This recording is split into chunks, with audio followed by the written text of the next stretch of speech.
So guys, video করার সময় পাই না, সেই জন্য এত সন্ধ্যার সময় ভিডিও করছি। আমাদের ঘরের কাছে তো ধরুস হয়েছে, দিনের বেলা ভিডিও করার সময় পাইনি আজকে।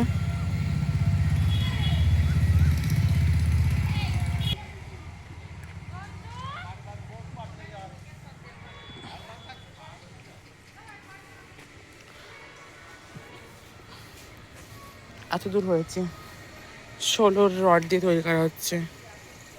হাত মাত কালো লাগছে অন্ধকারে।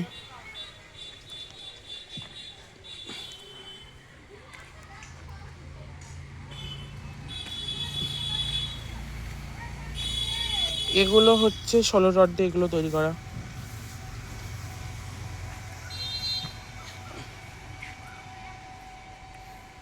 ভিডিও বন্ধ করে দিচ্ছি এখনই, সন্ধ্যা হয়ে গেছে, কিছু দেখা যাচ্ছে না, সব কালো কালো লাগছে।